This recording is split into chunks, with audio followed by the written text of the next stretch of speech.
I almost just spilled over my freaking drink the moment I hit my start record button. You can tell today's gonna be a good day. Anyway, ladies and gentlemen, welcome back to Persona 2 Eternal Punishment. As you can see, I did do a bit more grinding for money. Just a little bit. I didn't do too terribly much. I did it like 10 minutes ago. Because I've been slacking off again. But we're not going to slack off now. We're going to get to business. So today we are doing pretty much nothing but optional content. So if you're here for nothing but the main story, well, tune in next time where we go fight the Taiwanese mafia. No, I'm serious about that part. We're gonna go fight the Taiwanese mafia. Anyway, today we are here in Hirosaka for some side content. We need to find one particular NPC. Not this one. Not that one. I think it's this one.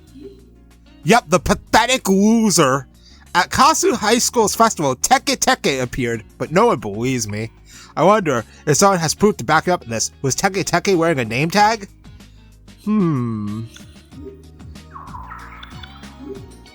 So he claims to have seen Teke at Kasugayama High's school festival. So if we come here and spread that rumor, which I definitely have the money to do so, we can now go and hunt Teke at Kasai. Huh, why did I say that name? That's weird. Alright, yeah, Ula needs equipment.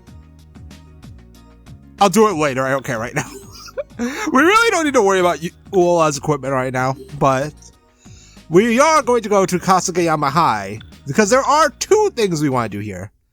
First thing first is going after Teke.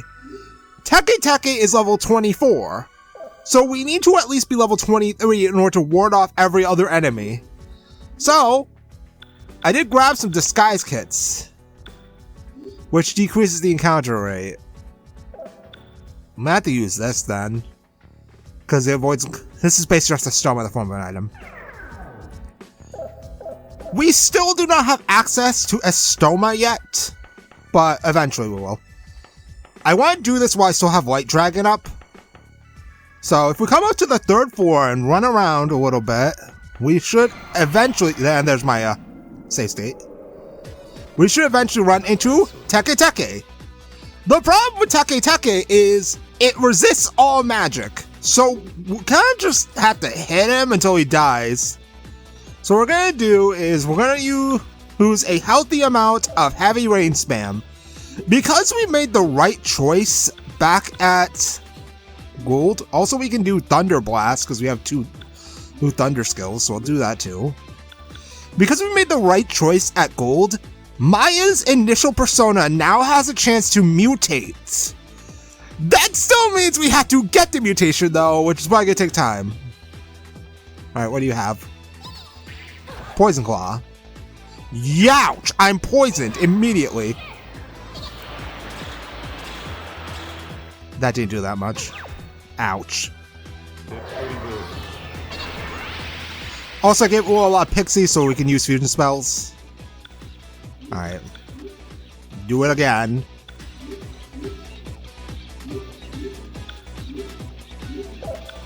Keep in mind too, remember that Ula didn't get any EXP from the last dungeon. I need to kill you before I die of poison first. And we should be fine.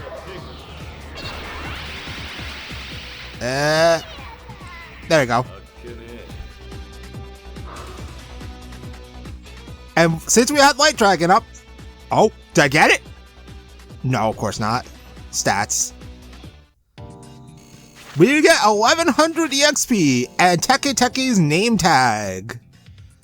Also, Ulalog. She is far behind. My level is lower than it should be. But it's good that I bought all those antidotes. I did buy more antidotes off screen.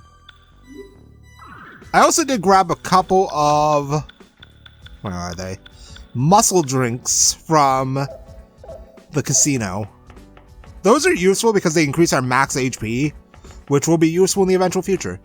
But since we're still here, there is another item on our agenda here at Kasugayama High. If we go down to the basement, there's this place.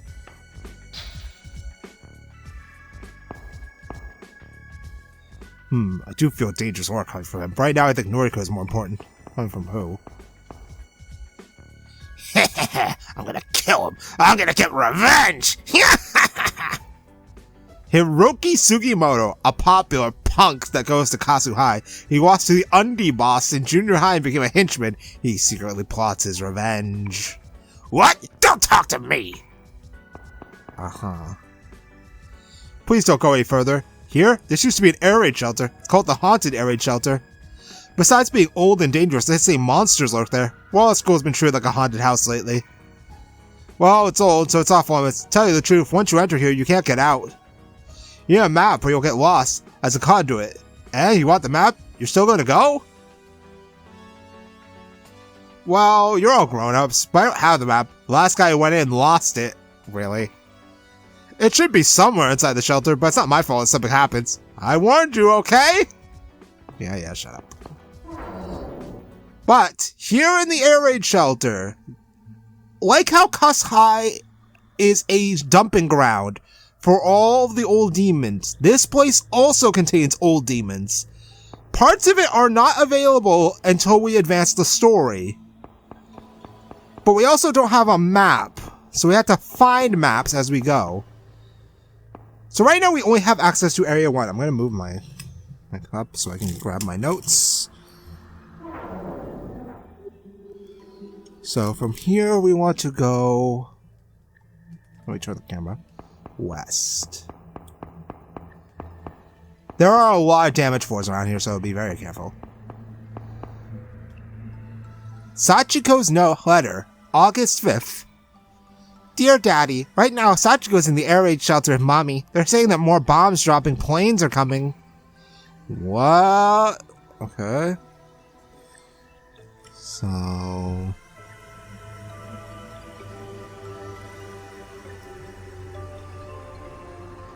Okay. So, I actually do want to wait for my clean salt to wear off, because there is something very important in this place that we want to do. Oh, well, there it goes. At this point in the game, demon rumors will start popping up for a certain demon. Oh, fuck me sideways. I don't remember what any of your negotiations are. I'm sure to run into something I have a pact with. So we're just gonna click our fusion spells and blow them up.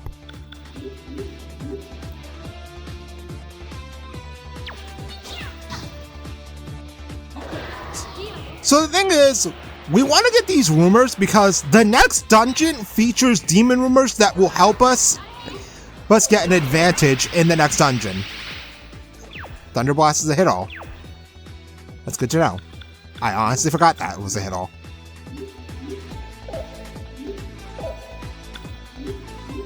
Alright, and then just Thunder Blast again, and then the fight should be over.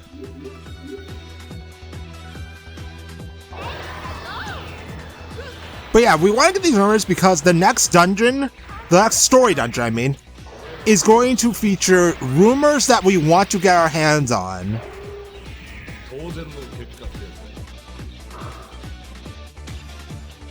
Please, I get the mutation? No. But this EXP is nice to get. So I'm hoping to run into something I have a pact with. No, this is just the exact same encounter, so I'll be right back. I'm just gonna kill them. Alright, please, give it to me. Nope. I may have to just grab Red Dragon if I want to try and farm this. That's the door. Ow. So somewhere around here should be a chest. I don't have packs with any of these demons either, but I do want to get cards out of Ixtab. I actually didn't write down what your negotiation is, so I need to flip my page.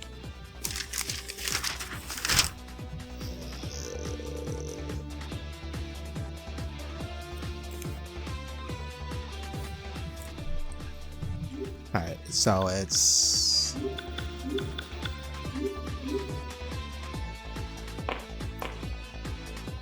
I can actually make a pact to Ixtab because we have a little while back, but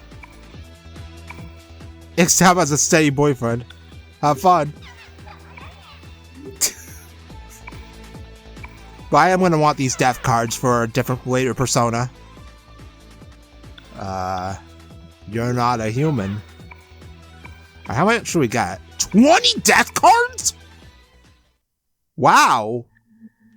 That's more than I thought. Is this it? Yep, Shelter Area 1 map. So from now on, we now have a map of the entire first area. So now I am going to run around and try and get an encounter with a demon I have a pact with in this area. If I don't, I'm probably just going to make one to Ixtab, so I will be right back. And hopefully I get the mutation soon. Okay, so we found an encounter with an Ixtab that I pacted. So on screen, I also made a pact with Robin Goodfellow. We're going to need that for later. We're not getting it now, but I also want Lover's cards, so actually it's a good thing I did that. So we are going to do this. Yeah.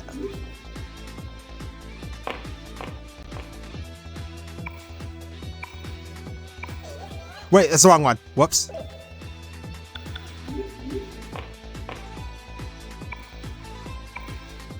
Wait, I'm doing the wrong thing again.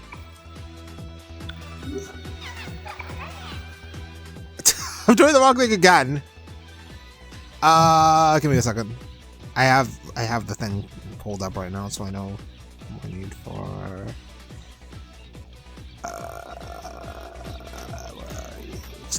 All right. I was doing the wrong one entirely. We're supposed to do this one. We need to make them happy again in order to get rumors out of them. I know I need death cards, but like me doing that was really dumb. I almost just screwed the pooch hardcore. Alright, so now we did that, we asked to get info.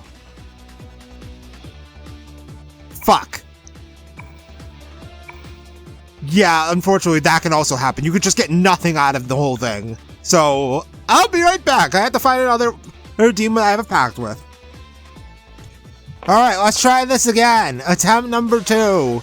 This is probably my least favorite part of Eternal Punishment's negotiation system regarding getting demon rumors. There's just a chance you get nothing out of it, and you have to keep going and finding more encounters until you eventually get what you want.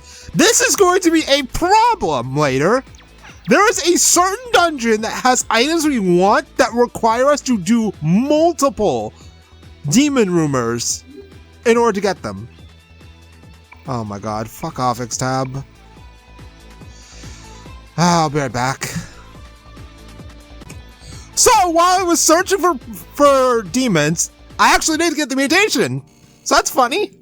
I still have not found either of the demons I want, though. I had to mute the stream I was watching. But, yeah. So that's the thing. So we can now go and mutate Maya. But I'm not going to do that right now, because I want to wait for Light Dragon to wear off. So that way I can fuse higher level demons and personas. Alright, we got Robin Goodfellow. Give me a moment. I need to pull up my thing. Give me just a second. Alright, so it didn't work with Ixtab, so let's see if it works with Robin Goodfellow. So we need to do you. No, I don't. This is the wrong combination.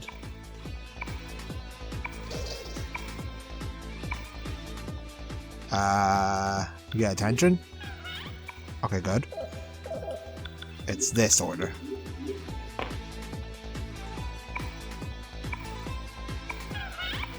Alright, one more.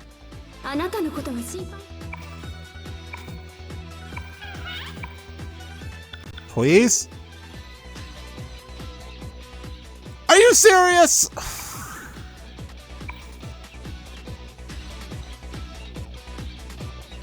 Do I have to actually access the next dungeon in order to do this?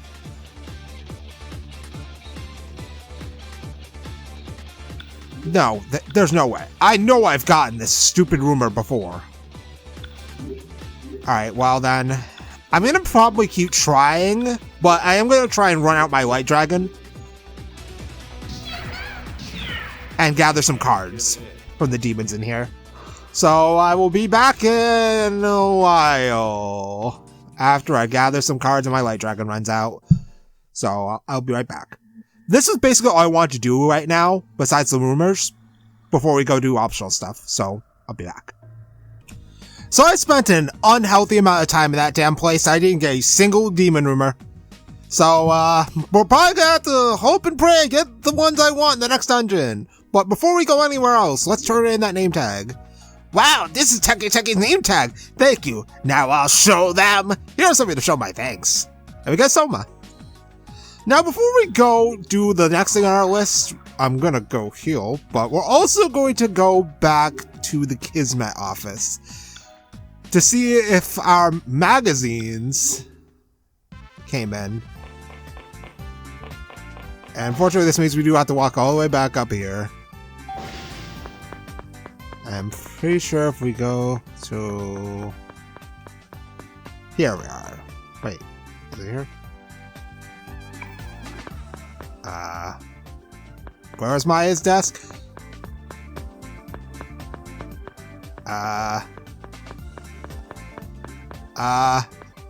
Is this it? Oh, this is it. Thank you for entering our contest. You have been selected as a winner. Congratulations. And we get a hide cloak. And then there's a letter from Miracle Magazine. Thank you for entering our contest. You have been selected as a winner. Congratulations. And we get a medical powder. That's not that great. Alright, so this is Maya's desk. Well, I got the hide cloak, so what's that do?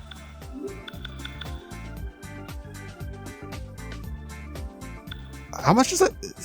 7 points? Why Lola doesn't have new equips? Holy shit, why is your defense so bad? Here, have that. And we need to go buy you some equipment. Alright, let's go.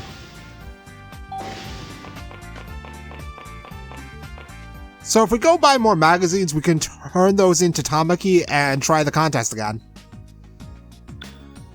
Let's just buy stuff from here. This is the closest place to where we want to be. I mean, I have plenty of cash, so we'll buy one of these, we'll buy not the chainmail, we'll buy the mesh stockings, and that's it. A mere drop in the bucket for my massive funds. God, I'm sorry. But anyway, it is time for the main event. From this point on, we are going to be covering content exclusive to the PSP version of Eternal Punishment. If you're following along with the PS1 version, you will not be able to access this content because this content was only available in the PSP version of the game. So, we need to go to the Velvet Room. This becomes available after finishing Gold.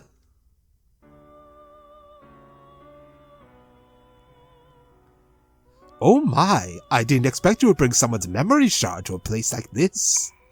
This appears to belong to Master Tatsuya Suo somehow. It seems Master Tatsuya knows quite a few things that you do not. You will be able to learn them for yourselves by peeking into this memory shard. However, there may be some things among them that you must not yet know. I encourage you to be prepared as you peek in. It's as Igor says, we should be prepared before going in. To that end, make sure you have a nice supply of beads and chewing souls, and some antidotes too, just in case. But before we do that, there is one other order of business we're going to take care of. We can now... Alright, yeah, I had to take off Maya. But if you chose the right decision back at Gold, we can now obtain Maya Prime, who is basically just a better version of Maya. She's basically like a middle evolution to her ultimate persona, which we don't have access to yet. But she does get her diorama, which is very, very good. This early on, that's huge. And then we have this guy who... Wait. We have this guy. He's alright. But, he only really gets Magnara. But he also gets this skill. which is pretty good. The only problem is I would have to give up Shax for it. And then we also have this guy, who has Wall of Water, which is a skill we're going to want for the next boss, but we're going to be making a different persona that does that. So before we go and venture off... Oh shit, put that persona on. We will go through with mutating Maya. Also, by the way, if you do this, you lose Maya for good. You can't get the original version back. So let's do it.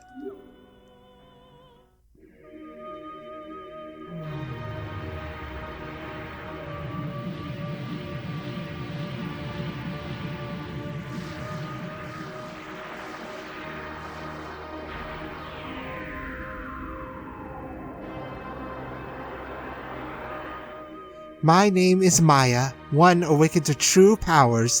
Flowers for the past, fertility to you. Let the lunar moon again be.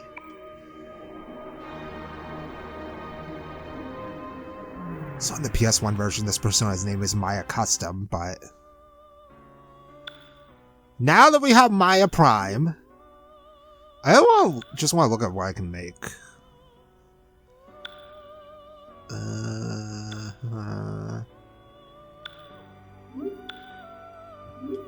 Pyrojack. I'm going to be making Pyrojack because we're going to want him in the next dungeon.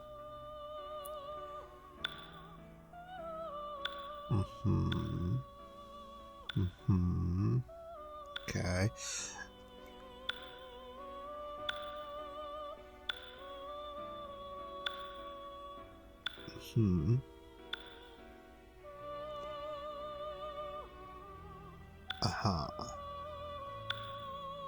Okay. So, we are going to save the game, even though we can save during the second scenario. Well, the additional scenario. So let's save the game now, just in case. Yes, it is 2:30 in the morning. And let's go. It's time for Lone Shadow 1. And you know, it's kind of weird. Why do I feel like I'm remembering something that I shouldn't remember? Whatever, I guess it's not important. Let's go. I had to switch my other page because I have notes for this too. Okay, this cup's almost empty. Oh. I keep almost knocking this damn cup over.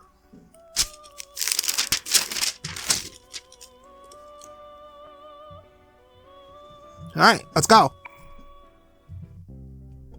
Persona to Eternal Punishment, Lone Shadow.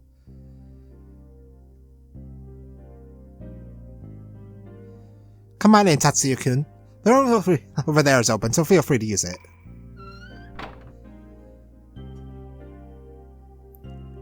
I lived in bachelor housing until last year. I didn't have any privacy at all, though, so I splurged and rented this place. It's kind of big for someone living alone, so you came at just the right time. I mean, come on, this is the only place with an open room close to my workplace. We'll carry the living room sofa to your room later. Would you prefer a bed? Oh, if you want to watch TV, you can use this room anytime.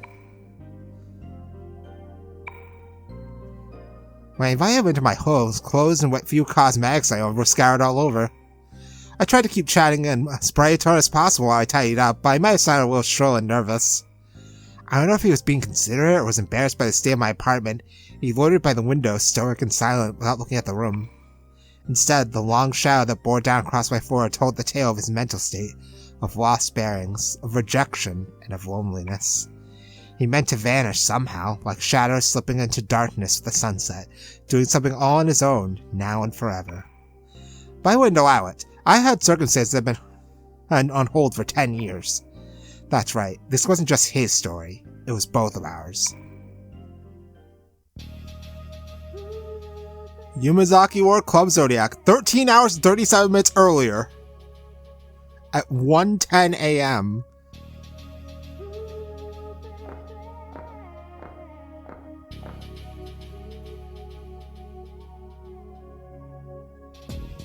Anna Yoshizaka-san? Who are you? The fact that she didn't deny it when I suddenly asked her name and instead asked for my identity proved that it was her. I was prepared for it and opened my purse and thrust my ID into her face. Her blank expression was unusual for a kid her age. I didn't much like my own early portrait, which was printed above my full name and my rank as a policewoman. I'm Shuri Miyashiro, the Konan PD Juvenile Division. A pleasure to meet you. I only came here to use the bathroom. I'm just about to head home. She'd already guessed why a juvie detective, and not one of the traffic cops she's acquainted with, showed up at this hour. As I moved away from the wall she'd been leaning against, she told me a bald-faced lie and began walking towards the exit. That's not what I came here for. Not today. I've got things I want to ask you. Anna stopped, glanced over her shoulder, and fixed with an emotionless stare. I realized she'd jumped to conclusions of why it had come. Otherwise, it wouldn't have mattered what I'd said. She would have tried to leave just as she'd been doing, to avoid causing trouble for the club. Every community has unwritten rules. She dropped out of school in the track and field scene and found her place in a world where she didn't belong. She was already a part of this apathetic subculture. You know that Daisuke Haneda, the man who did the hit and run on you, got out on bail, correct? What about it? He was killed. The first hint of emotion appeared on Anna's face. Even that was I'm not going to say that word. And when her beautiful eyebrows, twisting with suspicion, returned to her old, stony-faced mask, she allowed a single brief breath. And so you came to investigate me? When did he die? Anna no doubt knew far too well what the cops would ask at a time like this due to the incident that ended her sports career. She'd be eating to the punch basket for Connie does estimated time of death. She wasn't just gutsy, but also quick on the uptake. Naturally, she would have an alibi. It wasn't like I doubted it either. For at the state of Samaru City, it was possible to kill a person without ever personally laying a hand on them. I'm not interested in your alibi. A proper investigator will no doubt come ask you about that soon enough. What I want to know about is this. Have you seen this before? I pulled out a message card with white letters printed on a black field and handed it to her. You're next? The hell is this? The sender is Joker. He is the bizarre, murderous monster from Rumor. You know, the one where you call your number from your cell, he'll kill someone you hate for you. You've heard of him, right? Something identical to that had happened, had arrived at Kaneda's home. Seems like Joker's conscientious enough to send an advance notice. I never would have expected it would have patched the Rumor so perfectly. Oh, so you think I asked him to kill the guy? Sorry, but if I want him dead, I'd have done it myself. Anna casually flipped the card over, glanced at the address, and was about to hand it back when she stopped herself. This was the second time today she made that face. That's right, it's my own address. Got any hunches? I think it's a prank. There could be some kid who's got a grudge against me for the work I do. But no, this is my doing. I called the Joker, and asked him to kill Shuri Miyashiro. I didn't know if she was lost for words, but Anna's expression didn't return to its unique mask. There were probably a lot of guys who'd love to see her make a different face from her usual mask. My efforts were probably praised by those gyrating bodies on the dance floor. Although I doubted it was this face that the guys wanted to see. Have you ever called your number from your own cell? Normally it acts as though the line's busy and won't connect, but this went through. He never said a word, but the person from Rumor definitely picked up the line. Why'd you give him your own name? There's no way I could test it using someone else's name. Hey, how was it for you? Does Joker just kill the other person? Or does he demand a reward or compensation or something? Have you ever held a conversation with him or seen him in person? His hair, you think if he didn't cut it, it looked like an unkempt lion's mane? Was he in his late 30s? Maybe around 20s? Maybe around 27, 28? As I prowled on, Anna appeared to shut me out again. The cold look, she stretched her arm out and handed the advance notice back to me. You want to know it that bad? Why not ask him? There really is a Joker, he'll come kill you, right? Sorry, since you went to the trouble of hiring that little prop, but I didn't ask him to kill anybody. Exactly right. If the Joker was just as rumored, even if I left him alone, he'd come to me. I just had to wait. That was my intention in the beginning. That's why I gave my name to whoever was loitering on the other side of the bug trap. Bug tab. Despite that, I paid this girl a visit because I wanted to calm my nerves. The photo of the victim flashed before my eyes. I seen the picture of the Assembly HQ investigating the bizarre serial murders. Nobody wanted to die like that. She had requested a murder from Joker, that I might have gotten a clue leading to his identity. Then I would be able to arrest Joker before there had been any more victims. But that meant this luckless girl would be accused of either being an accessory to the prime suspect for the murders, or else instigating them. I was in such a hurry to capture the true Joker that I'd only thought about my own benefit and unconsciously hoped for that. So naturally she held me in contempt. This wasn't how a policewoman representing the juvenile division, which handled the well-being of young people, should have conducted herself. Still, I was a little relieved. Judging by how she reacted so far, this girl was innocent. My expressly accusatory interrogation had pissed her off. You're absolutely right. Sorry for giving you the 3rd degree. I really ought to confront it myself after all. I looked into her without permission from the investigation HQ, so I had to make up for offending her when she was also a victim of a crime. I might have been working on my own, but if I broke faith with the system, I'd end up just another dirty cop. That wasn't an option for me. Besides which, the name of the game was to unmask, stop, and arrest Joker. I steeled myself, approached the employee at the entrance, ensured my badge, and spoke. This club is a VIP floor further in, right? Are there any entrances besides that door over there? The man tried to avoid meeting my eyes. He knew I was going to be trouble. Nah, we recently switched owners and the back's made a renovation. Nobody's using it right now, so it's empty. How convenient. I'd like you to rent it to me till morning. Could you give me the key? Huh? No way, I'm a part-timer. I don't know nothing about that kind of shit. This club reported that it's a Type 3 business, right? I wonder what time it is now. Just when did the alcohol start flowing freely? I'm sure you know the food and entertainment laws. If you don't, perhaps I could take you on a tour of the police station. I think at worst you get a month of casual leave. The new owner won't get mad, right? Casual leave. In other words, he'd be arrested as an accomplice and the business would get suspended.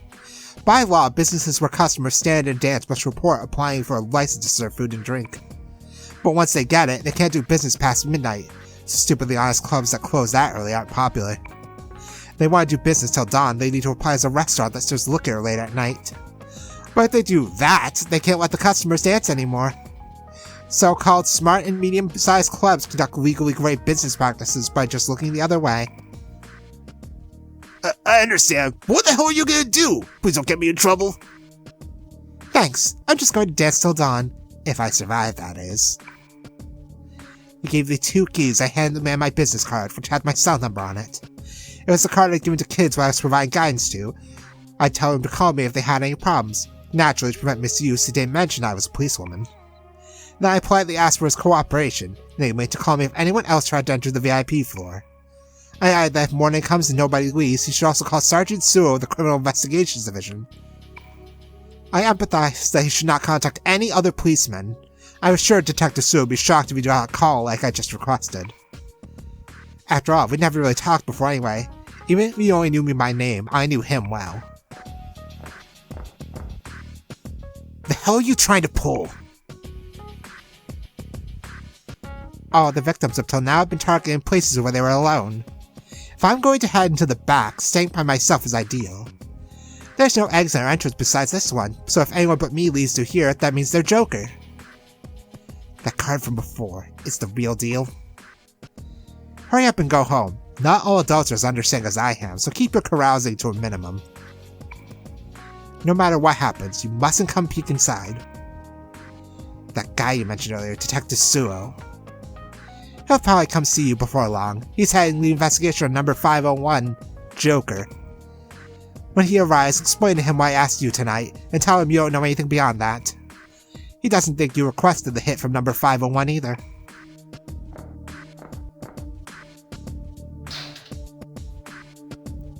Upon telling Anna that, I passed through the door to the VIP floor. Just in case, I locked the door from the inside. If I were number 501, there's no way to ignore a locked room mystery of this caliber.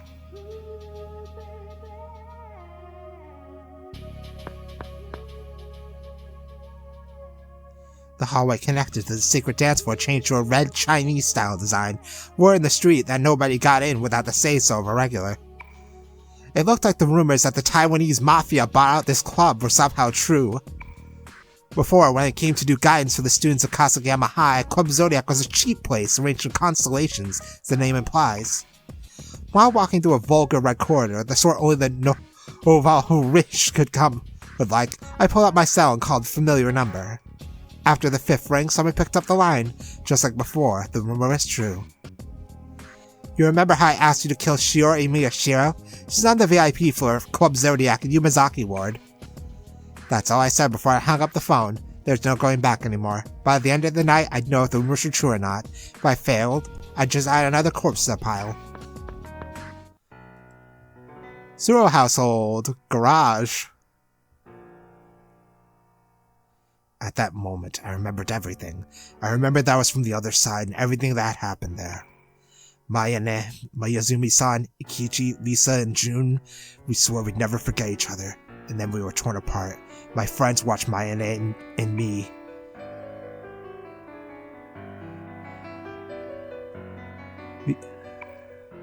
You okay? You're not hurt? Sorry about that, I'm such a klutz. Wait, have we met somewhere before? We did.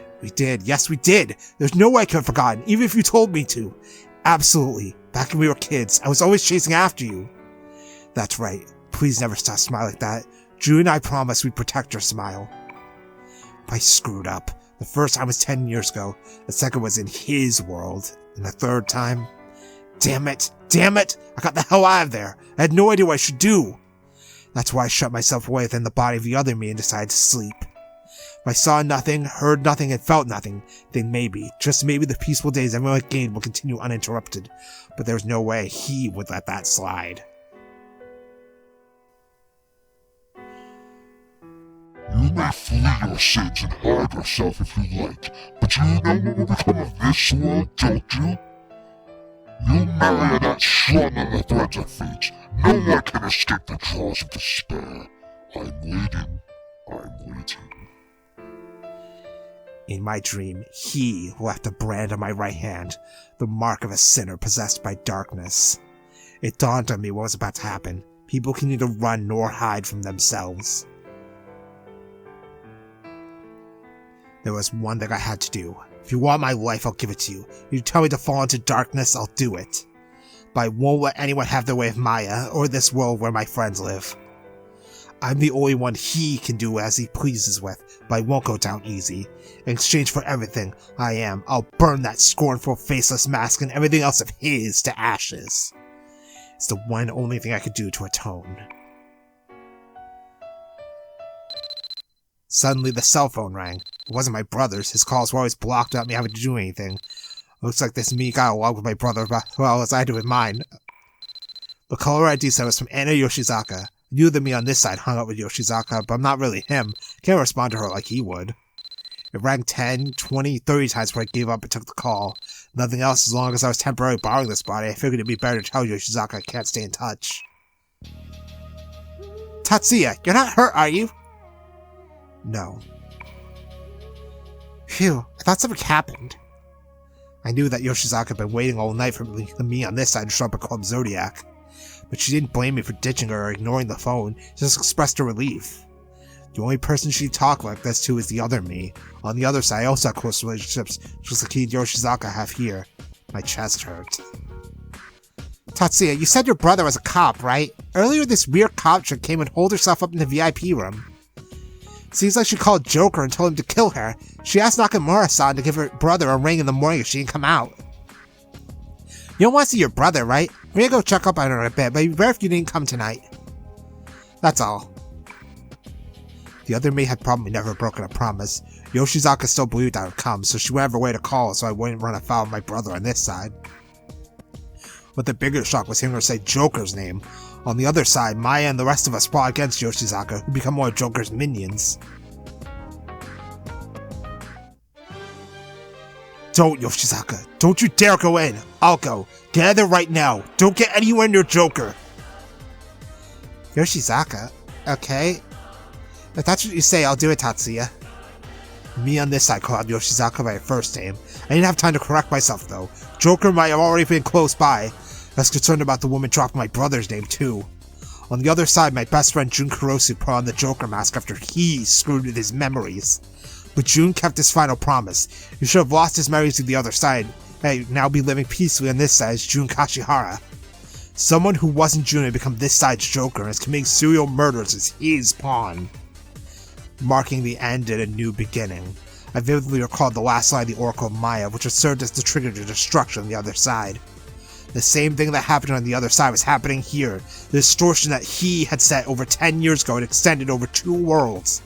He had known from the start what choice we'd make after losing Maya, and how things would turn out afterward. Gritting my teeth, I grabbed an extra helmet for Yoshizaka just in case it sped off into the earth, staying night in my motorcycle. Fine then. I'll go ahead and tear the slimy distortion he wove into causality to pieces. And then finally, I'll rip his throat out. Back to Club Zodiac.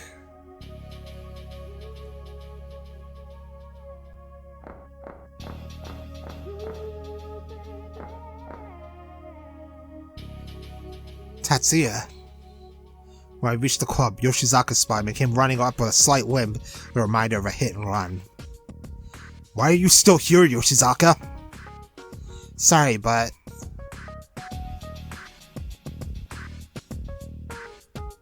When Yoshizaka finished explaining what's going on, the club employee called out to me, looking nervous. He was acquainted with the other me, Nakamura, if I remember right. Yo, Tatsuya, I heard from Anna-chan, but Detective Suo's your big bro, right? I ain't calling the pigs from this club. Do you know that lady caught too? Damn it, this ain't funny. Normally the owner's got the man's number.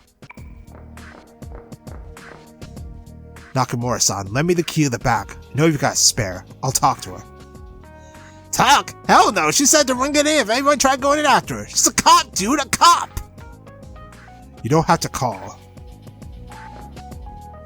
I spotted and picked up a business card that I guess that lady detective left on the counter. Shiori Miyashiro. I went ahead and memorized her name and phone number.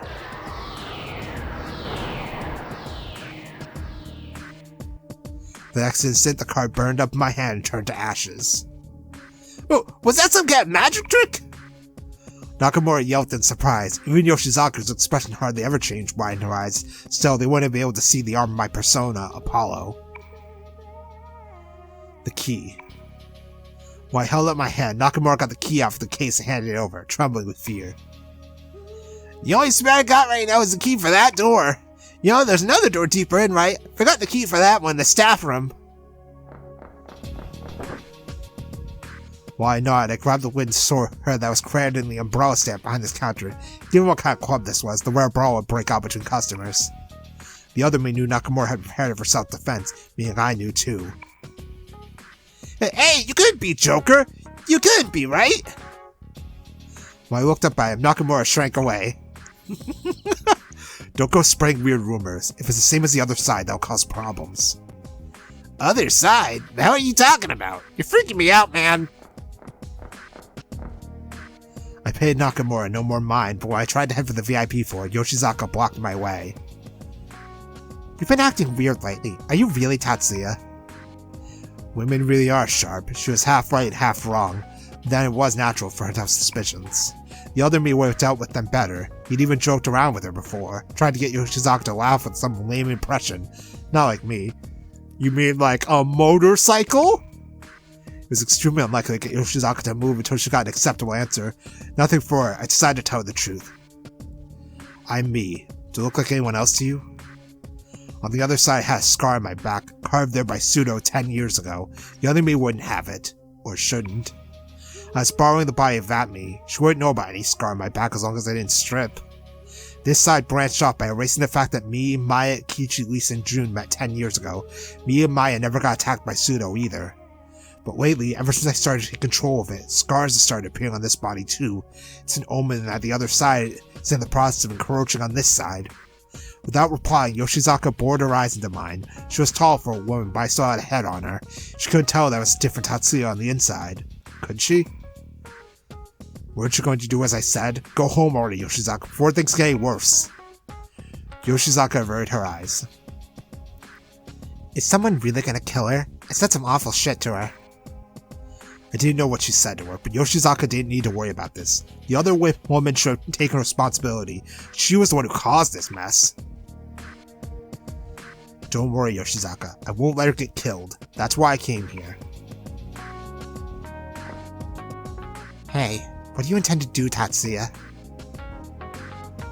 Atone for my sins. Don't get involved with me for a while.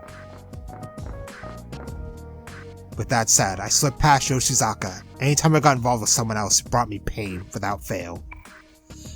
I didn't even want to let anyone else feel like this ever again. With this, I bring all this to an end.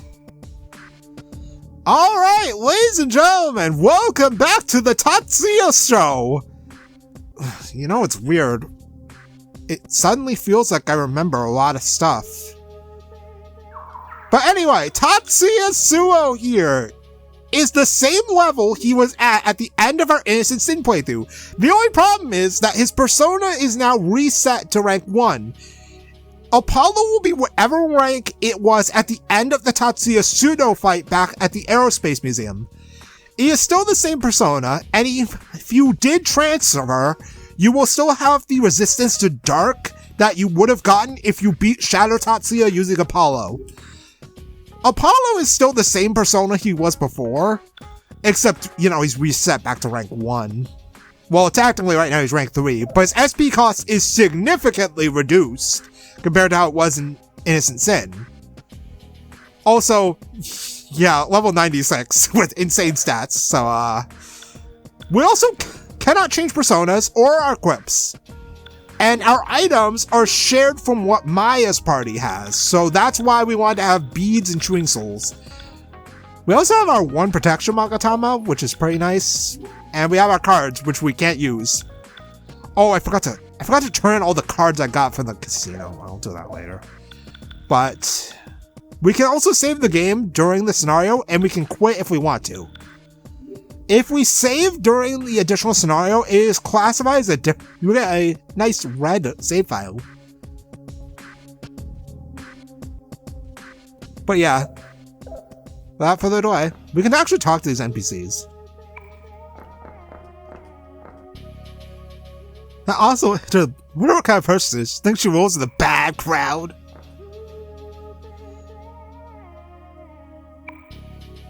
Wait, don't talk about the other women in front of me. Nice. What you about to say? The DJ has fortune come true, but I'm not getting any luck in Wang Wang these days. How come it's just me? Who cares what he does, as long as I'm having fun. Oh my god.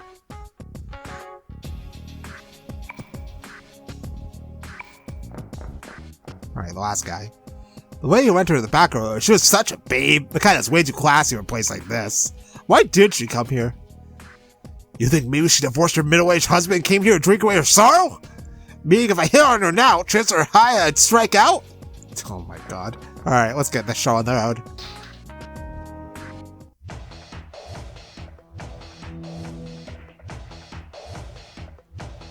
Wow, we are immediately assaulted. On the other side, the hallway had cheap-looking upholstery spangled with constellations to match Club Zodiac's name. Here it had been changed to Chinese-style red upholstery.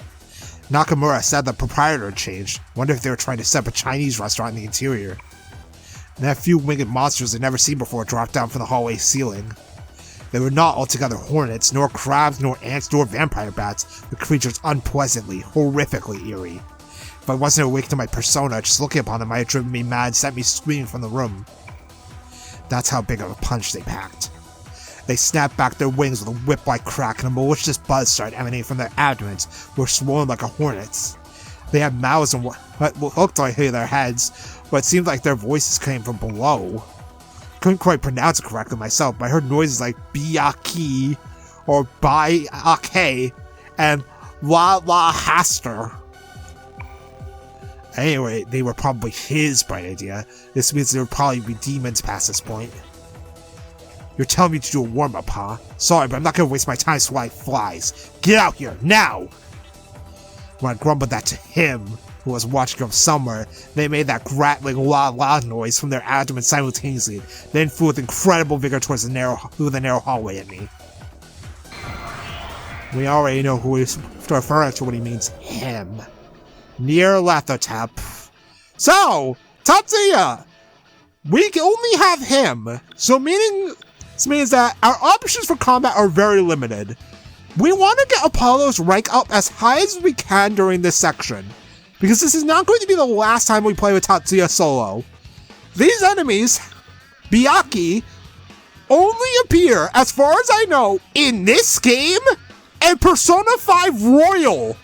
They have not appeared in another Persona game since this one until Royal, and even then they are locked to the 3rd semester exclusively, which is that part where Joker and Akechi do their Showtime attack, and then they become regular enemies at some point later on. But yeah, Biaki basically blocks our Aginine, so we have to use Gigantic Fist against them. But fortunately, we are level 96, so we should have no problem against these guys. Okay, we might have a problem. They also have Photon Cannon. But yeah, these enemies are head and shoulders above what we were dealing with Maya's party. So if you were not using transfer data, be sure that you heal when your health gets too low, because you can die very easily during these fights, especially since you are fighting alone. Don't even bother with negotiations against encounters during this section, because we basically can't get any cards out of anything. Also, we got bead. 4,000 EXP, more than I'm ever going to get from a regular encounter at this point in the game. When they died, the monsters foamed violently like dry ice, and then they vanished, leaving behind a nose-twisting stench. I couldn't afford to drag my feet here. Me and the other kid in Nakamura had forgotten the staff room or attention to the VIP floor further in. It'd be easy to bust out a single door, but there was a priest woman inside. If I made a show of busting up the club, it'd get Nakamura in trouble, and the other me would get accused of a crime he wouldn't remember committing. I wanted to do this as carefully as possible. I ran in, head for the staff room. Alright, so this version of Zodiac, because we have to do Zodiac anyway, this is the real version of Zodiac. After this section, we will have to do Zodiac again. But if you do this dungeon now, okay, wait. Yep, here we go. Grab those. Okay, yeah, now we go up the stairs. If you come through here right now as Tatsuya, also we get different music, which is pretty nice. So let's just... What's Agidine? I do want to try and get my rank up as high as possible, so we're going to basically fight everything.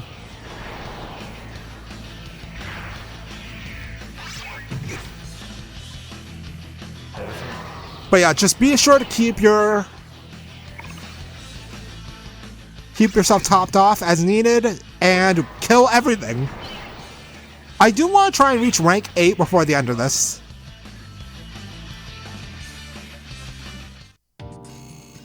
Also, since we're fighting alone, we cannot do fusion spells, and therefore we cannot get mutations.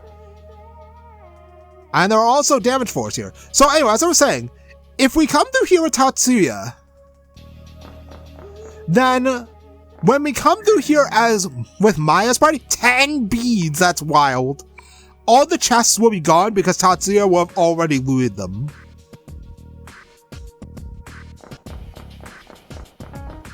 So we are going to take advantage of one counters.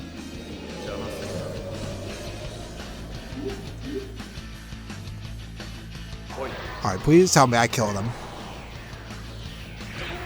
Yup, I do. But yeah, look at that. Magnara this early? I mean, usually it would be like level 55 or so, because of the Tatsuya pseudo fight. But there are a lot of damage fours around here. My god, it's a mess around here. Oh, we're not going that way, that's for sure. This way? I mean, I don't mind the encounters because I need them for ranks. Oh no. Tribe.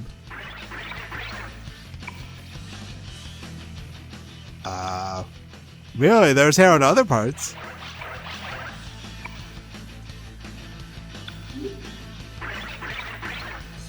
So, Tatsuya's only negotiation tactic is Death Gaze, which is not useful. It will basically always get an angry reaction out of everything.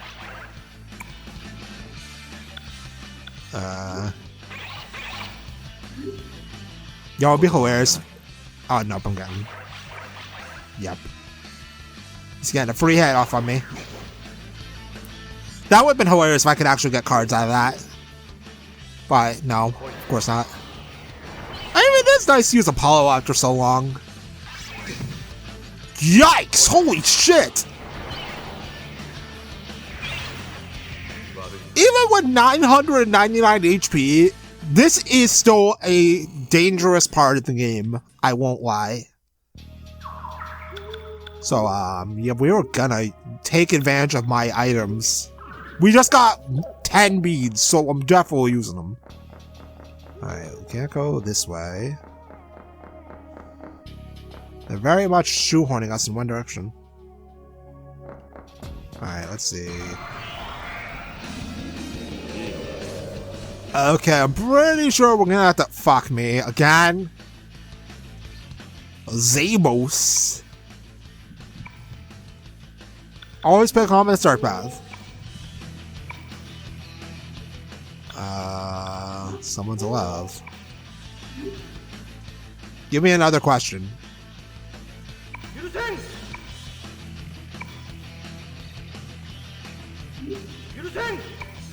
Dope. Boys of Glory. Oh my god, I actually got cards! 42 Hanged Man cards! I have never gotten cards from an encounter during Tatsuya's scenario. That's hilarious! So this is the room. We can't go in there because we need the key. But we can also grab 10 rattle drinks, so more free heals. So we need to go to the staff room, which is not over here. So let's just beat the shit out of these guys. I might have gone the wrong way.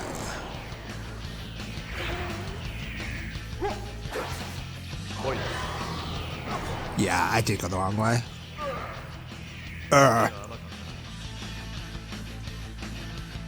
Because this is the end. We need to go to the staff room first, but, you know, fighting things is useful. So that means there was another stairway on the second floor. Alright, let's see. Where have I not gone? It's probably over there. Oh, great, it's Kilbur again. I'm gonna start cutting these fights, because they're just like short 1v1, so I'll be right back. Alright, Kilbur dead. Kilbur has Ice Breath, but we're level 96, so it only does 1 HP. Alright, let's see. We're not going that way, that's for sure. Because I doubt they expect me to step on the damage floors. It has been a long time since I did Tatsuya scenario, so my memories of where I'm supposed to go are fairly hazy. I mean, let's keep in mind, I only ever beat Eternal Punishment one time, and that was like a couple years ago. You please stop using Megiddo. Back waves. Never mind. I mean, this enemy that resists magic is useful because it gets more ranks.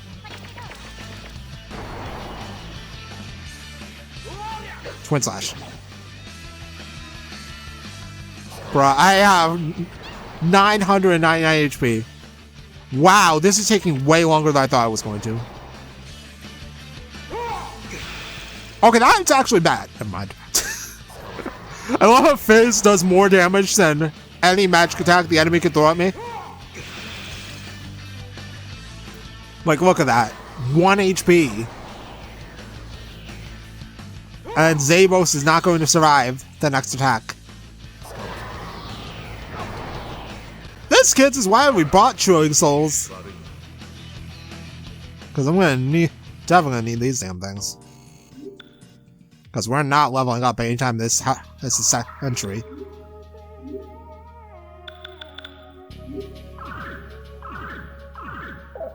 But I have so much SP that I need to use multiple of them to end up back in a good spot.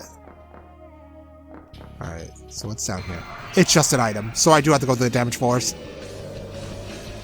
Alright, Demeter dies in one hit, so we can just do this.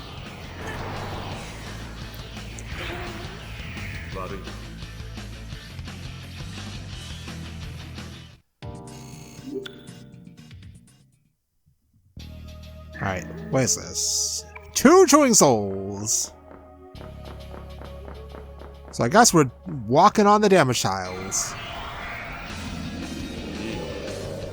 I am pretty sure you block magic, so I am going to just use our other option.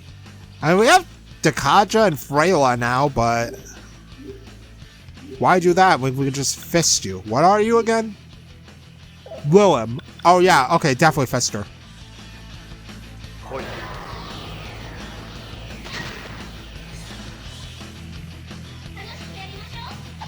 Surprisingly, one fist was not enough.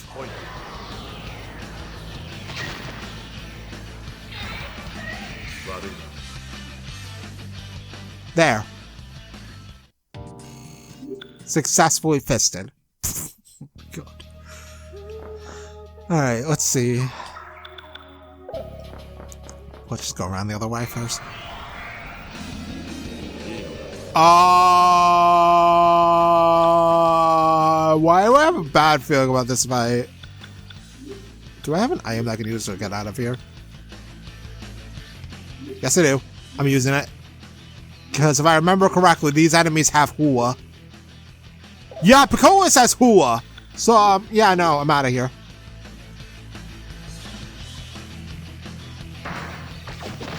Bye. Yeah, no, we are saving the game. Hua is very bad, and I have no way of killing everything in one turn. If I had a group-wide attack option, then I could use that. But if I ride to Picolis... Oh, there was a path here. Well. Are there anything up here? Where's the items? Well, this is the staff room. That's an encounter. Alright, we're gonna try Freyla. And hope I don't get fucked by Hua. If I get Hua, I'm resetting the damn game. Oh, well, he's dead. Problem solved.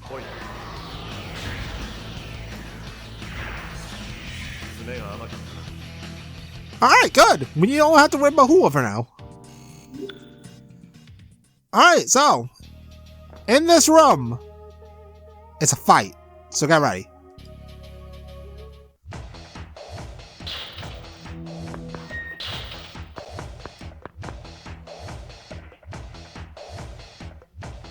This too is unquestionably a secret room, but Shiorimiya Shiro is nowhere inside. According to Yoshizaga seems to request her own death so she can arrest Joker.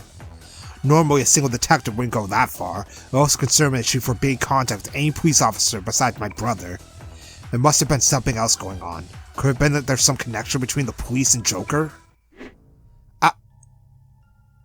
I spotted the key on top of the table. When I tried to approach, the corners of the room twisted muchly with a nauseating stench. From the twisted space, several filthy tentacles stretched out. I jumped back and just barely evaded them as the tentacles flung a thick mucus across the entire room.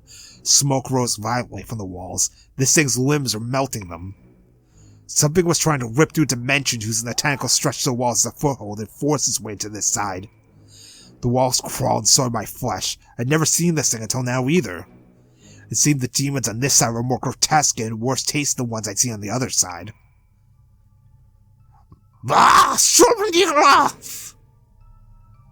Its body was at once like a festering cloud, an octopus, a twisted tree, and its many mucus-discharging mouths set my teeth on edge. Its black feet were split like goat hooves. If a normal person had seen this monster, they'd probably have gone insane. When you awaken to your persona ability, to the other you who possesses power like gods and demons, you become able to summon a persona. If you call forth a god who holds sway over fire, like my Apollo, you can even manipulate flames at will. In the depths of human hearts, shared with all people, there's a domain where mythological archetypes dwell, and they grant an influence over an individual's personality development. Maya said the antidotes of mythological divinities the world over that probably exist because of that. Gods and demons exist not in heaven and hell, but in the hearts of humanity. Personas even have an influence on physical and mental abilities. My ability to wield a sword like a master and my resistance to terror both thanks to my persona. Gods and demons are not the only archetypes sleeping in the human heart. The collective unconsciousness to where all human psyches are born and return to. That means I too exist somewhere in the world. The subconscious is a master of my conscious. Oh my god, I can't words. but neither you nor I belong on this side. Go home. If I didn't settle things fast, I'd suffocate on this thing's stench and the reek of the burning walls. I might have been a Persona user, but if I couldn't breathe, I'd die. I like that little lore bit about how Persona abilities basically give you special powers. Because it's never brought up again in the series at all. That having a Persona basically really gives you special abilities, like being able to wield weapons and stuff. Anyway, this guy, we cannot use anything except Gigantic Fist on him. I wrote down in my notes specifically, and I'm going to say this exactly as I wrote it, fist him. Personally, first, I don't swing that way, and second, I would not want to fist this thing. Ever. In any scenario, even if you paid me $1 million. Anyway, Tatsuya, I'm sorry, you're gonna have to fist this guy to death. Well, your Persona's gonna do the fisting, but, you know, your Persona's your other self, so technically you're doing it too. But it's interesting how we're fighting a bunch of Lovecraftian horrors, considering that Nyarlathotep himself is a Lovecraftian horror. So it kind of makes sense. He fucking hurts, Jesus. Oh my god, he's still not dead. Nice dodge. All those levels are helping me. Punch him. Alright, he's dead. 5,000 EXP.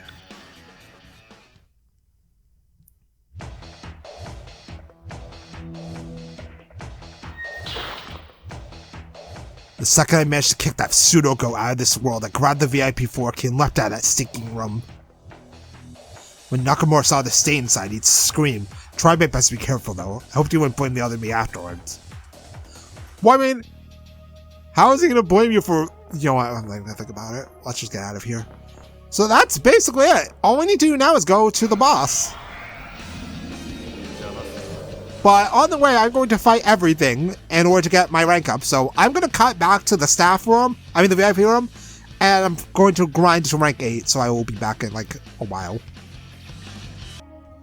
Alright, it took an unhealthy amount of time. I also did get a couple good things out of the encounters here. But we finally did it! Rank 8, where we get Nova Kaiser. Unfortunately, Nova Kaiser got nerfed in this game to only do nuclear damage instead of light and nuclear damage. But I did get a couple of skill cards. Got an Aqua's card and a Magarla card from the encounters here. So those are really nice to have. We can register those at Time Castle when we're done here. Even though something about that place just unsettles me still. Oh.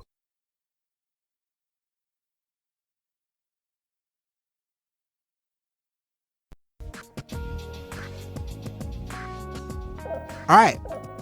Let's go in.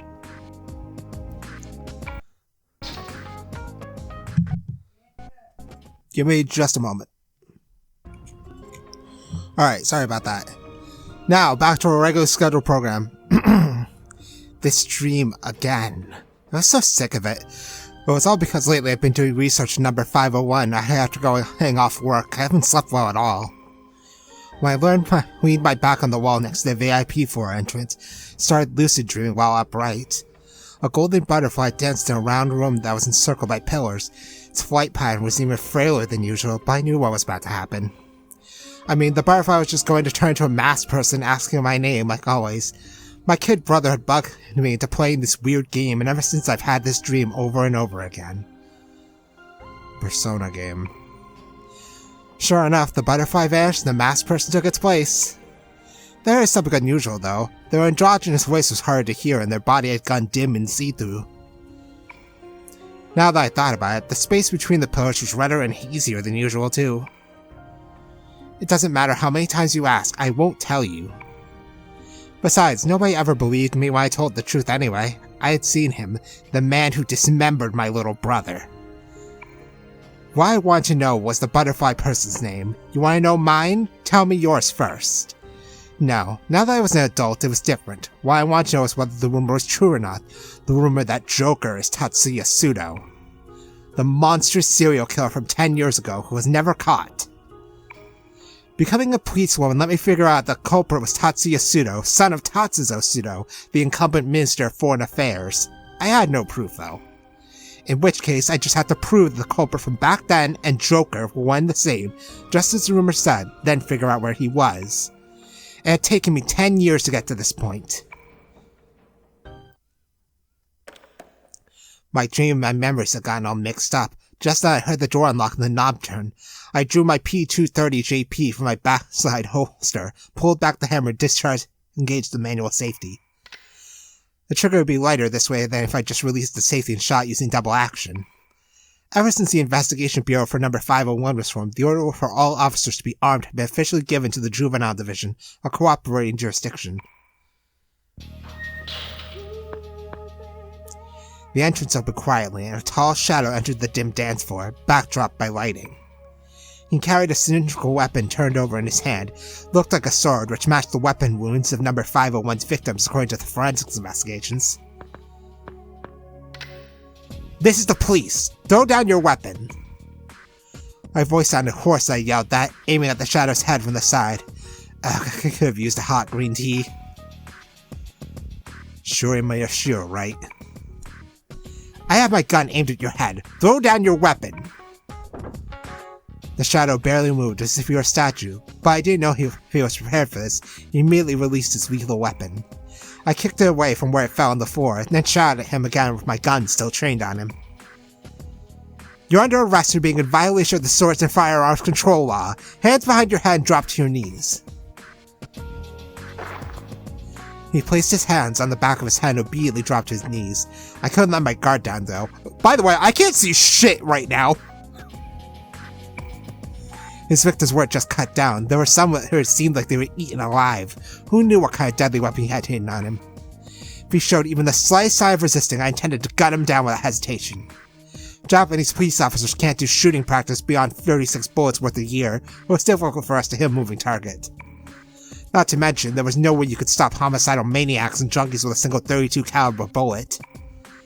Overseas, there's a controversy over whether even a 9mm caliber bullet would have enough force. Of course, there's probably a problem with using excessive force. The truth is, though, I wanted number 501 dead. He was clearly the culprit. Even if I secured him, he would receive a non-indictment due to being of unsound mind, get institutionalized, and if I was unlucky, be back on the street before a few months passed. He'd leave, free as a bird, without anyone asking what his crime was. In this country, there's no judicial institution in place to handle mentally impaired people who commit atrocious crimes. Involuntary institutionalization ultimately only targets the mental disability. They can't handle them as criminals. Consequently, once it's been judged that there's no fear of them harming themselves or others, they must be discharged immediately, even if the very doctor who examined them felt there was risk of... Yeah, I'm not gonna read that word. There have been several movements trying to introduce measures preserving law and order with stronger binding force. However, they've been stymied many times over because of strong protests from the opposing faction that touts protection of human rights. So then what about the human rights of the victims? The rights of the victims who one day had their uneventful but happy lives ripped from them all of a sudden, and most of those left behind. The perpetrator weren't in a normal state of mind. They're capable of taking responsibility. Are you telling me to fucking accept that? My loved one's life and future were unreasonably stolen. The man responsible gets protected in the name of human rights? This is the status quo of this country's administration of justice. Are you crying? It's natural for someone to tear up when they're tense.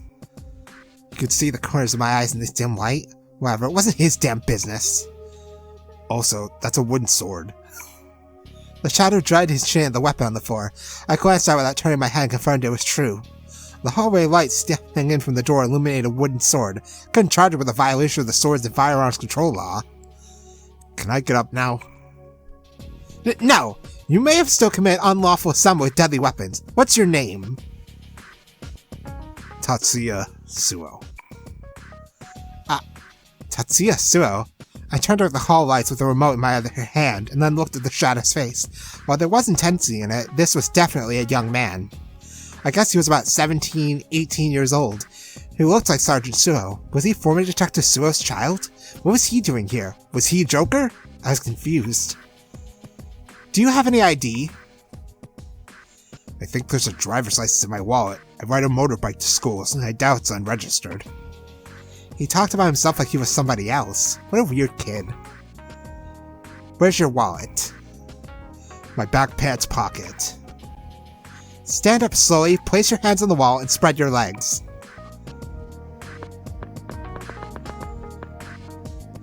Once he obeyed my directions, I completed a quick pat-down. He didn't possess any other weapons.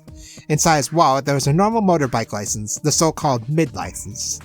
There's his picture and name. This was Tatsuya Suo, alright? Okay, turn this way. Keep your hands where I can see them. He obeyed me without question. At least his face and photo matched up at a glance. But there was something different about the boy in the photo, who gave a challenging smirk like he'd fight anyone who looked at him funny. It was like it was his eyes. What was with this kid's eyes? It was like they'd sucked me in. What child looked like that? There was a detached quality to his gaze, like he resigned himself to or accepted something. How did you know my name? Were you the one who picked up on the other end of the line, or did you hear it from your father? The address on his photo ID definitely matched what I had pinned down for former Detective Suo. No doubt about it, this kid was his son and Sergeant Suo's little brother.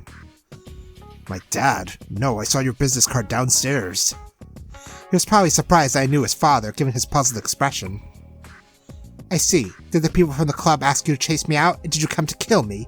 You wouldn't have it to be Joker, would you? No, the club's got nothing to do with it. I came to warn you because Yoshizaka asked me to. You stay here, Joker really will kill you. Do you mean the advance notice? If you know about that, then hurry up and go home. You don't understand at all. Your gun won't do a thing. The next moment I found myself staring blankly at the corner of his chest. It took me several seconds to comprehend that he had seized my handgun along with my right hand and pulled me in close. That happened so quickly, I did not even see it. His movements were so hyper-quick, my eyes played tricks on me, making it look like time skipped. He tightly gripped the small automatic handgun in his large, decidedly unboyish left hand. The slide was retreating a bit too. Now even if I pulled the trigger reflexively, it wouldn't shoot. Where in the world did he learn this? I felt the forceful beat of his heart on my cheek through his bright red bike leathers. When I looked up, I saw the handle of a fruit knife or something similar thrust all the way to the hilt in the wall next to his face. Hadn't been there a second ago. My face hadn't been buried in his chest just now. That thing might have struck dead on the back of my head. When he removed his right hand, which held my head, he pulled out the knife next to his head while glowering a spot further inside the club. The blade's about 10 centimeters long, but all of it had sunk into the wall. The physical strength of the person who threw it was impressive enough, but this kid who casually pulled out was amazing too. How long have you been there? From the start, dumbass! At Tatsuya-kun's question, the voice of another man behind me responded, sounding like he was a good distance away. It's been a long time since I had booze. Here I was just thinking over a drink or five about how to axe that broad when you got right in the fucking way. The voice's owner, number 501, seems until this boy came I'd been alone with him in the dark. When I arrived, I'd verified that there wasn't anyone in the dance hall. When did he get here? A chill ran up my spine. When I twisted my body around as if to shake off my fear, Tatsuya-kun removed the hand that had been restraining me. Without a moment's delay, I alternated my gun at both the direction of him and the direction of the voice.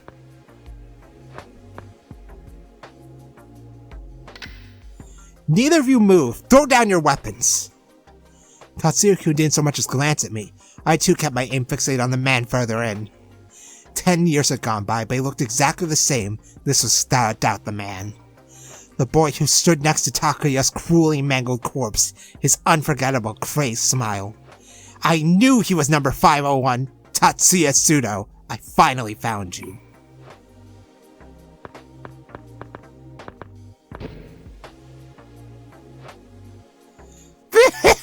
First time no see, you fucking brat! The voices told me all about you and the other side! Sudo was sprawled out on the sofa inside the dance hall, legs shamelessly stretched across the cushions. He was gulping down an entire bottle of dry gin dangling from one hand. He probably pinched it from the bar counter next to him. He had a 5 o'clock shadow and unkempt hair run out like a mane, and he was wearing nothing but a coat on his shoulders on top of a patient gown from some hospital somewhere. What a freakish outfit. He was carrying a cylindrical weapon in his left hand. It was unsheathed Japanese steel. I could arrest him in flagrant delicto for this alone. Tatsuya-kun walked right up to that Sudo without a trace of fear. At some point he picked up the wooden sword I knew I kicked away. He was next to me this whole time. How did he pick it up? Flustered, I hurried after him. So you're Joker on this side, Tatsuya Pseudo. Seems like something he'd do. These two clearly knew each other, but Pseudo said this was the first time. What did they mean by the other side?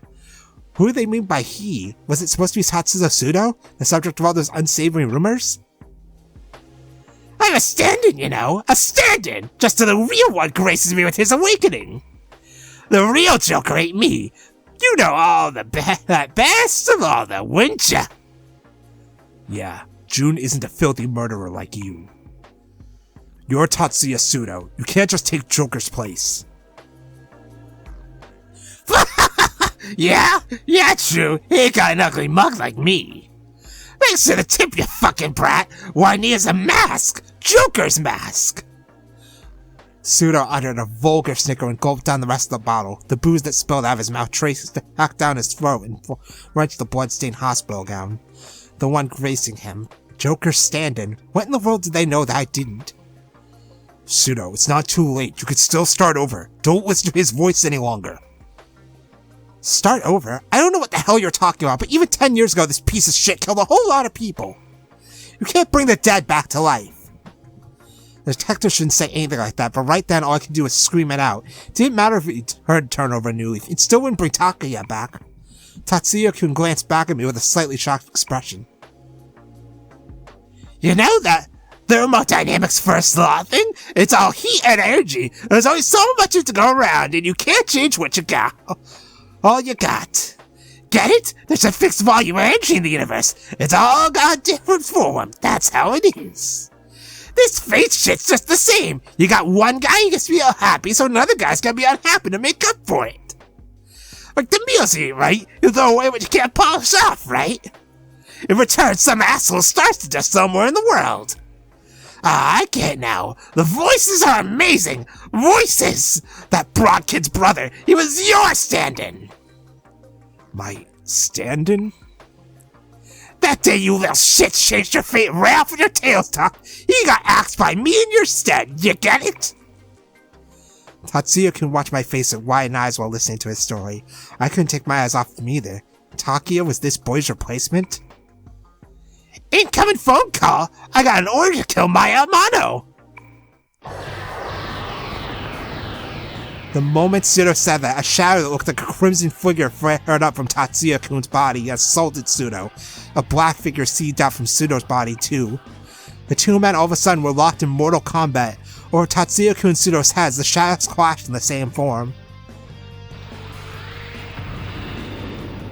Scarlet and sable flames intertwined and rolled all through the dance floor like two snakes trying to swallow each other whole. Several bottles had been left on the counter exploded and alcohol-fumed flames ran over the countertop. This is Joker, the persona your sins sired! How'd you like it? Looks just like you! Lay just one finger on mine and I swear I'll hunt you down and kill you like the dog you are, in every time in every world. And whose fault is that bitch died, huh?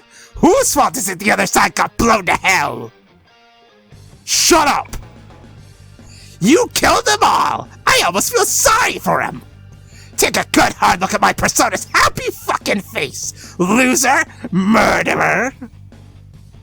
Pseudo! Oh yeah, get mad! Get madder! Let the voices take you! Voices, brat! Voices! Alright.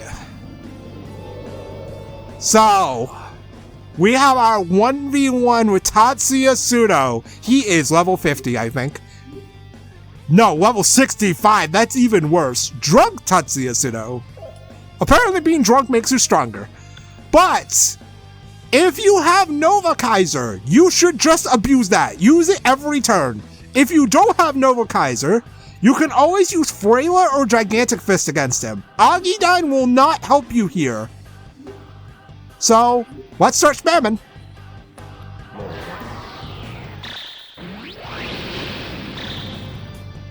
Alright, teasing him out. What is he gonna do? Venom Needle. This is why we want antidotes, because he can poison us.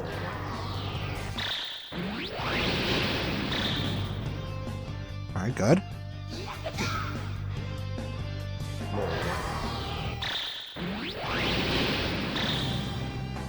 But yeah, be sure to keep your health high and cure poison if you need to.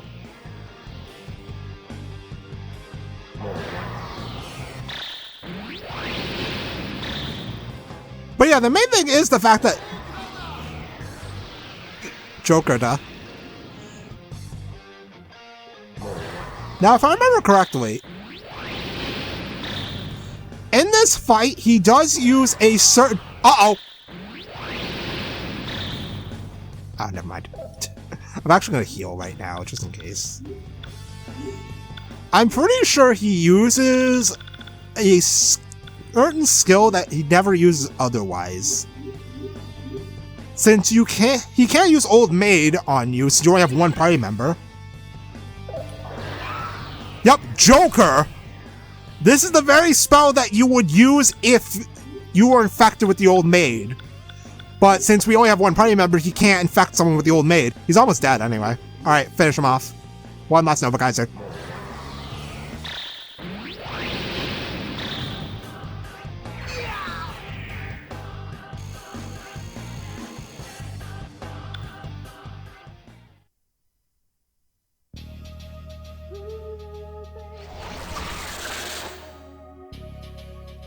Well, got away. The charred dance floor was choked with smoke. Tatsuya-kun stood in its center with slumped shoulders, let the water gushing from the sprinkler strike him. Pseudo's sword, thrust to the floor in front of me, brought to mind a gray marker. In the rain, he was a solitary silhouette, reminiscing on a lover lost a long, long time ago. Lone shadow. He struck a desolate figure, like something torn from a movie, that kind of title. Maybe the fury I caught a glimpse of a moment ago had been a dream. The flames had already been extinguished, but no fire alarm had gone off. Had one not been installed, or was it turned off? Either way, that was a violation of the Fire Services Act. Oh my god. Pseudo had escaped. Just before Tatsuya-kun's wooden sword could split his face into, he vanished and was sucked into a round patch of darkness that opened up in midair. For a long time after that, Tatsuya-kun stood stock still. I just watched him. We were both soaked from head to toe. At last, head still bowed, he pulled out the sword Pseudo left behind and murmured, subdued, "What was your brother's name?" Takuya. If he had lived, he would be about your age. Can I ask when he died? It was a sweltering summer night, 10 years ago, August the Z, on the grounds of the shrine in Ren... I can't word say. I found him. Pseudo had just thrown Takuya's head into the underbrush and was about to run away. That's the day. How could this be? Tatsuya-kun faced with a look like he wished he could be anywhere but here. The golden retriever that Takuya and I kept when we were kids often had that look when our mom got mad at him.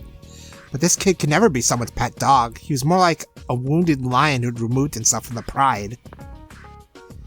The only people who ever believed in me when I saw Pseudo's face was your father and one other police officer.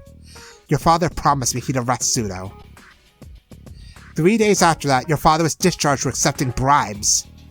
Purposefully, he accepted multiple bribes in compensation for disclosing investigation info to organized crime groups. It was complete bullshit. Your father had been set up by Pseudo's father and another police officer. His partner betrayed him. Damn it, there's no stopping it now. This wasn't my story to share, but it wasn't fair to get him to tell me everything he knew if I didn't spill my guts too. Whatever burden this kid was carrying, I wanted to share it. I couldn't help but feel that if I didn't, he'd end up falling into a bottomless hell. I was sure he'd just barely be keeping his balance on a very thin edge, much like the blade he now had in hand. There's no way it was okay for a teenage boy to make a face like that. But you know, it was only just recently that I learned that myself. I'd always held a grudge against your dad. That's why I became a cop. I thought the police weren't trustworthy. I'm sorry. Your father was a fine police officer.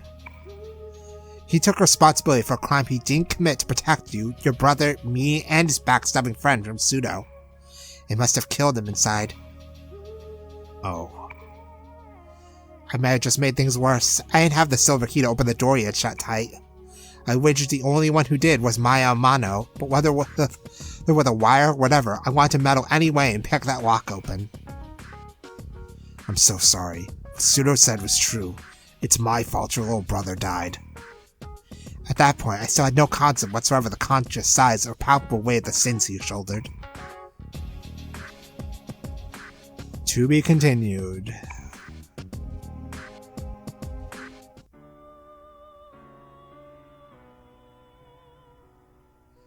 Welcome back. How was your trip?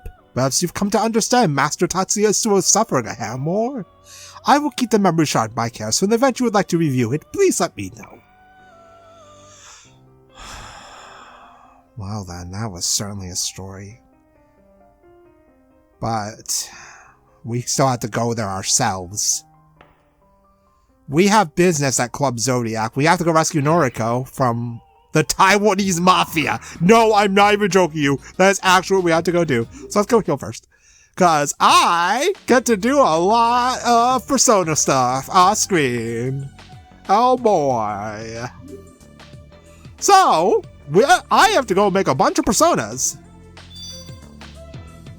And next time on Persona 2 Eternal Punishment, we will go to Club Zodiac ourselves for our own business. Surely nothing bad will happen there, right? But also, yeah, I'm gonna be spending some time at the school doing some grinding. So that's gonna be fun. So I'll see you next time.